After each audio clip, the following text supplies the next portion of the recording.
আসসালামু আলাইকুম। আমি শামীমা খুলনা থেকে বলছি। বিডি ব্লগার শামীমা চ্যানেল থেকে আপনাদেরকে আরও একবার স্বাগত জানাই। কাছে কিংবা দূরে, দেশ কিংবা দেশের বাইরে যে যেখান থেকে ভিডিওটি দেখছেন আশা করছি আপনারা সকলেই ভালো আছেন। আমরাও আলহামদুলিল্লাহ ভালো আছি। তো নতুন আরও একটু ভিডিও নিয়ে হাজির হলাম। তো এখন আমি বাজারে যাব। এই যে দেখুন রেডি হয়ে আমি এখন নামতেছি। তো এখন বাজারে যাব, সাথে আমার আব্বাও আছে। তো আমার আব্বার আমি বাজারে যাব। তা আসলে আমার আব্বা বড় মাছ খেতে চায় না, ছোট মাছ দেশি মাছ পছন্দ করে। তা বাজারে যাব, দেখি কি কি মাছ কেনা যায়, তা আপনাদের সাথে শেয়ার করব। তা আপনারা দেখতে থাকুন ভিডিওটি। এই যে দেখুন গ্রামীণ পরিবেশ, এগুলো দেখতে থাকুন, ভালো লাগবে। তাই আমরা কিন্তু গেট গেট থেকেই বাড়ির ভিতর থেকে বের হয়ে পড়ছি, রাস্তায় উঠছি। তাই এখান থেকে কিন্তু অল্প একটু হেঁটেই মেইন রোড। তো মেইন রোডে ওইখান থেকে অটো আছে, ভ্যানও আছে। তো ভ্যান পালি ভ্যানে যাব। এই যে দেখুন আমার বাড়ির সীমানা কিন্তু এই যে পাশের, এরপরে আরও কিন্তু জায়গা আছে। এই যে আমি এখানে মান কচু লাগানো হয়েছে, এই যে ঘিরি দেওয়া হয়েছে। ঘিরি না দিলে ছেলেপেলেরা সব নষ্ট করে ফেলে, কচু গাছগুলো পাতাগুলো কেটে কেটে সব নষ্ট করে ফেলে। তো এই যে নেট দিয়ে ঘিরি দেওয়া হয়েছে এখানে, যাতে নষ্ট করতে না পারে।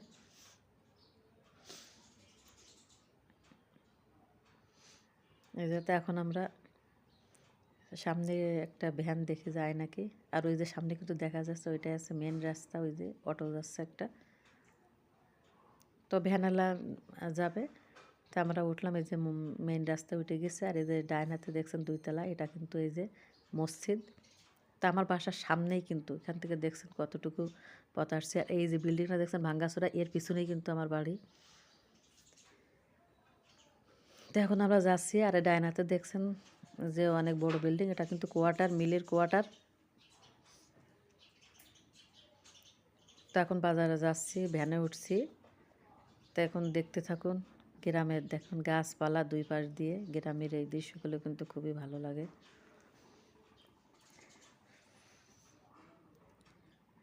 তো এখান থেকে খুব বেশি দূরে না, 4 থেকে 5 মিনিট লাগে ভ্যানে যেতে।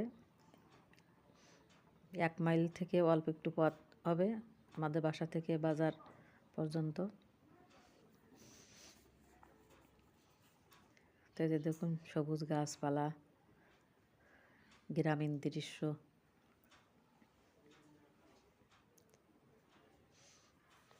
তো এই যে স্কুল ছুটি হয়ে গেছে, ছেলেমেয়েরা এই যে সব বের হয়ে পড়েছে। তো আমার বড় মেয়ে কিন্তু এই স্কুলে পড়ে, ক্লাস 10-এ উঠবে এবার। তো এইটা এসে, এটা সরকারি হাই স্কুল। এই যে মেইন গেট। এই যে দেখুন সব ছুটি হয়ে গেছে, মেয়েরা সব যে যার বাড়ি চলে যাচ্ছে। এই যে বাম সাইডে এটা কিন্তু স্কুলের সীমানায় যে, তাই এই যে কিন্তু বাজারে এসে গেছি, স্কুলের পরেই কিন্তু বাজার। তো এই যে সবজি, তা সবজি আমি আসার সময় নিব, আমি আগে মাছ বাজারে ঢুকবো। তো মাছ বাজারে চলে এলাম। তো এখানে যে তেলাপিয়া দেখছি, যদিও মাছগুলো খুবই তাজা, জ্যান্ত একদম জ্যান্ত রয়েছে। তো মাছগুলো ছোট নিব না। আমার ছেলেমেয়েরা যদিও তেলাপি মাছ খেতে পছন্দ করে, ওরা ভেজে দিলে পছন্দ করে। এখানে রয়েছে শিং মাছ, ট্যাংরা মাছ, চিংড়ি মাছ। এগুলো হচ্ছে গলদা চিংড়ি, ছোট ছোট। তো আমার আব্বা বলছে যে ছোট দেশি কই মাছ যে আছে, দেশি কই সেগুলো নেবে, বড় কই নেবে না, ছোট ছোট এই যে। তাই এটা আমাদের দেখে পছন্দ হয়নি, তাই এটা নিব না। আর দেশি পুঁটি মাছ নিবে, পুঁটি মাছ দেখছে। তো এই দোকান থেকে সাইডে আরেক দোকানে আসলাম পাশে। তো এখানে এই যে কই মাছগুলো দেখছেন, এই মাছগুলো পছন্দ হয়েছে। তো আমরা এখান থেকে মাছ নিব, 1 কেজি কই মাছ নিব, দেশি মাছ এই যে। তো মাছগুলি কিন্তু সবগুলোই জ্যান্ত একদম। তো দেশি মাছের ছোটো ছোটো মাছগুলো কিন্তু খেতে অনেক ভালো লাগে, আর শরীরের জন্য অনেক উপকার, গায়ে রক্ত হয়। কিন্তু করতে অনেক সমস্যা, তারপরে কি করব, করার কিছু না, যেহেতু আমার আব্বা খেতে চেয়েছে। তো ওখান থেকে 1 কেজি কই মাছ নিচ্ছি।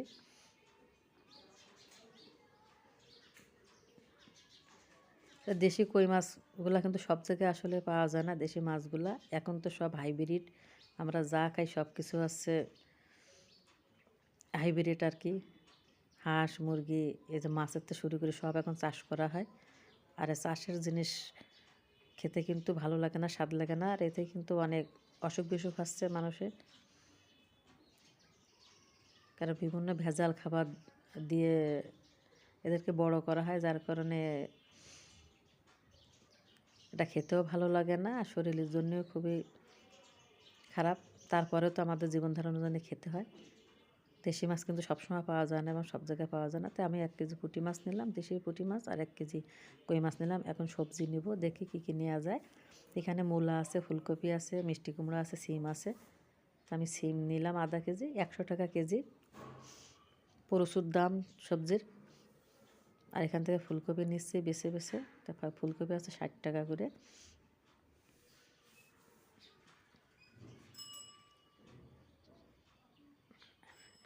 ধনেপাতা নিচ্ছি।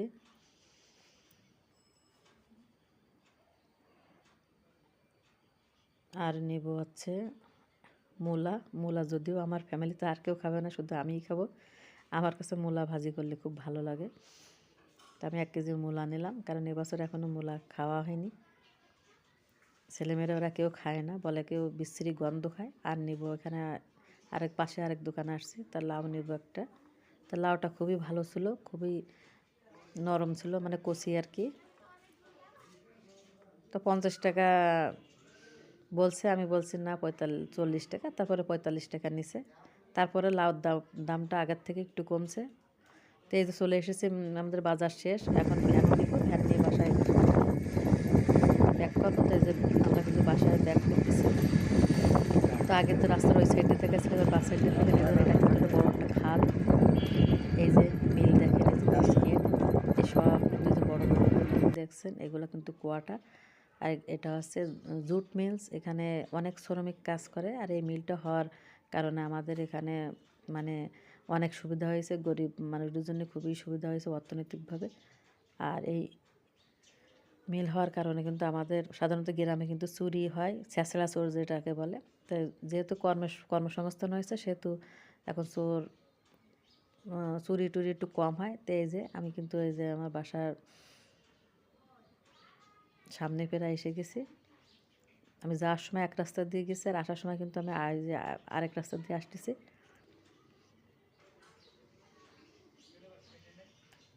তো এখন ভিতর দিয়ে ঢুকে পড়ছি, আর যে সময় গেছিলাম ওই সময় কিন্তু মেন রাস্তা দিয়ে গেছিলাম। আর এই যে কিন্তু এসে গেছি। তো এই যে আমার বাসার সেকেন্ড গেট, পকেট গেট যারে বলে, এই যে। তো এই যে কিন্তু আমার বাড়ির সীমানা, বাড়ির পিছন দিক থেকে ঢুকছি। তো এই যে এসে গেছি। তো এই তো আলহামদুলিল্লাহ আমরা বাজার করে সহি সালামতে ভালোভাবে বাসায় ফিরছি। তো এখন বাজারগুলো গুছিয়ে নেব। তো লাউ নিচে, লাউটা খুবই সুন্দর, একদম জালি। 45 টাকা নিচে লাউটা। অনেকে হয়তো আপনারা দামটা জানতে পারেন, এই জন্য বলে দিলাম। আর এই যে দেশি পুঁটি মাছ নিয়েছি 1 কেজি। তা পলিথিনটা ছিঁড়ে পড়ে গেছে, যেহেতু তরকারিও আনা হয়েছে এক ব্যাগের ভিতরে। তো এখন আমি এগুলো সব নামিয়ে নেব, নামিয়ে সবজিগুলো গুছিয়ে নিয়ে মাছ কাটতে বসবো। তো এই কই মাছ কাটা কিন্তু অনেক কষ্টের ব্যাপার। দেখবেন কই মাছ করতে গেলে মানে প্রচুর পরিমাণ হাতে কাটা ফোটে বা কেটে যায়। বলে না, কই মাছ কোটন আর ছোটো চুলের ঝোটন, মানে যে করতে পারবে তার অনেক গুণ, এরকম একটা কী যেন কথায় আছে বলে। তো সবজিগুলো উঠাই নিলাম, এখন আমি মাছ কাটতে বসবো। তো যে মাছ কাটতে বসছে, তো আমি কী করছি, পুঁটি মাছের যে বড় যে পুঁটিগুলো, সেগুলোর মাথা লেজ কেটে নিছি, মানে মাথা কেটে ফেলে দিচ্ছি।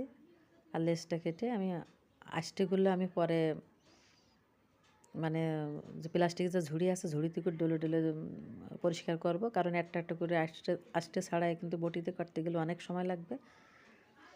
আর ছোটো যে মাছগুলো আছে, যেগুলো মাথা কাটলে দেখা গেলো আর মাছ থাকবে না, সেগুলো আমি শুধু পেটটা কেটে আর লেজটা কেটে না, পেটটা কেটে নাড়ি টেনে বের করবো। ওগুলো মাথা রাখবো, কারণ ওগুলো আমি ভেজে ভেজে ফেলবো।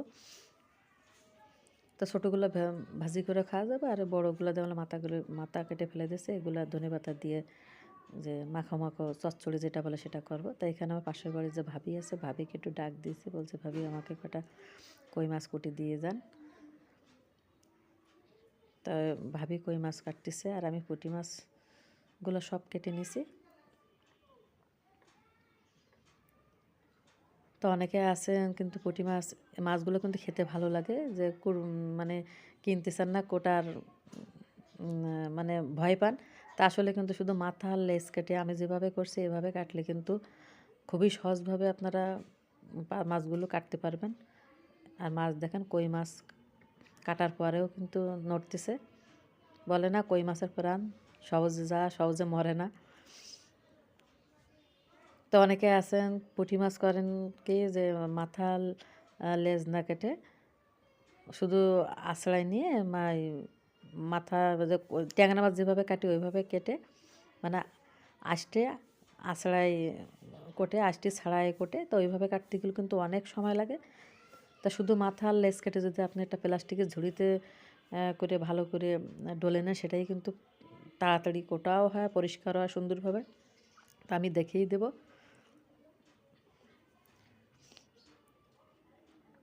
কিভাবে পরিষ্কার করতে হয়। তো দেখুন কই মাছ নড়তেছে এখনও। তো মাছগুলো কাটা শেষ। আমি এখন মাছগুলো কিন্তু ধুয়ে নিয়েছি কিছুটা। তা আমি করছি কি, এরকম একটা প্লাস্টিকের ঝুড়ি নিয়েছি, নিয়ে এর মধ্যে মাছ দিয়ে তলায় আরেকটা পাত্র দিছি। এজন্য পাত্র দিছি কারণ যেহেতু এটা সিঙ্ক, আষ্টে যে আটকে যেতে পারে মুখটা, এই যে এরকম পাত্র দিয়ে কিছুক্ষণ এভাবে ডলে ডলে নিয়ে যখন এবার আষ্টিগুলো ছাড়াই যাচ্ছে মাছ থেকে, তখন এবার পানির মধ্যে দিয়ে এভাবে উঠিয়ে নিচ্ছি, এতে করে আষ্টিগুলো নিচে পড়বে। এবার এই পানিটা কিন্তু আমি ফেলে দেবো। তো এইভাবে কয়েকবার ডলে ডলে আমি এভাবে পানি পাল্টাই ধুয়ে নেবো। এতে করে দেখবেন খুব সহজেই কিন্তু মাছগুলো পরিষ্কার করা যায়, আর সময়ও কম লাগে। কারণ অনেকক্ষণ এভাবে আষ্টে ছাড়াই বটি দিয়ে কাটতে গেলে কিন্তু মাজা ব্যথা করে, যাদের মাজার সমস্যা আছে তাদের জন্য তো খুবই কষ্টকর এই ব্যাপারটা। তা আমি এভাবেই করি। আমি করি কি, শুধু মাথা কেটে নিই, বা যেগুলো মাথা কাটতে হয় না, শুধু পেটটা কেটে নাড়ি বের করি না, আমি এভাবে ঝুড়িতে করে ডলে ডলে ধুয়ে ফেলি, এতে করে পরিষ্কার হয়। আমার কিন্তু দাঁড়িয়ে কাজ করতে তেমন কষ্ট হয় না, কিন্তু বসে কাজ করতে কষ্ট হয়, মাজা ব্যথা করে। যেহেতু আমার 3টা বেবি সিজার করা, তো আমি বসে কাজ আমার জন্যই কষ্টকর। বসে যে কাজগুলো করতে হয়, দাঁড়িয়ে কাজ করতে আমার জন্য অতটা কষ্টকর না। তো এই যে দেখুন, এগুলো কিন্তু মাথা সহ রেখে দিয়েছি, তা ভালো করে পরিষ্কার করে নিছি। এখন যে মাছগুলো মাথা কেটেছিলাম, সব মাছগুলো ওইভাবে আমি ডলে ডলে কয়েকবার পানি পাল্টে আষ্টিগুলো ছাড়িয়ে নেবো। এভাবে ডলা দিলেই দেখুন প্লাস্টিকের একটা ঝুড়িতে আষ্টিগুলো খুব সহজেই উঠে যাবে। তো এভাবে ডলবো, কিছুক্ষণ পরে আবার এভাবে পানির মধ্যে দিয়ে আষ্টিগুলো এভাবে ধুয়ে আষ্টিগুলো ফেলে দেবো, দিয়ে আবারও ডলা দেবো। এভাবে কয়েকবার করার পরে দেখবেন একদম ক্লিন হয়ে যাবে। দেখুন মাছগুলো কিন্তু সব দেখুন কি সুন্দরভাবে পরিষ্কার হয়ে গেছে মাছগুলো। তো এভাবে কিন্তু খুব সহজে আমরা পুঁটি মাছগুলো কেটে পরিষ্কার করে নিতে পারি। কারণ অনেকে আছেন পছন্দ করেন খেতে, কিন্তু কোটার সমস্যার কারণে কিন্তু খেতে চান না। তো এদিক থেকে ভাবিয়েরও কিন্তু কই মাছগুলো কাটা হয়ে গেছে, তা আমি এখন ধুয়ে নিচ্ছি।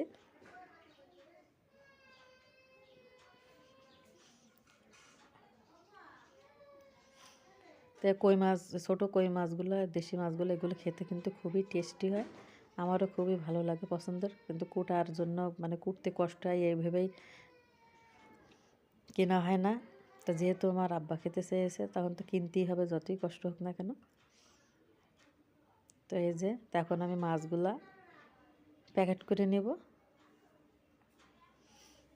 তা কি সুন্দরভাবে কোটা হয়ে গেছে, পরিষ্কার হয়ে গেছে। আর যখন রান্না করবো তখন তো মাছগুলো আবার ভালোভাবে ধুয়ে নিব।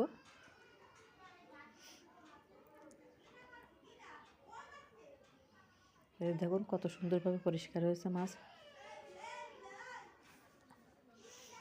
এই যে এগুলো কিন্তু মাথা সহ, মাথা ফেলিনি, কারণ যেহেতু ছোটো মাছ মাথা ফেলে দিলে তার মাছ থাকবে না। এগুলো ভেজে ফেলবো। আল্লাহ হাফেজ।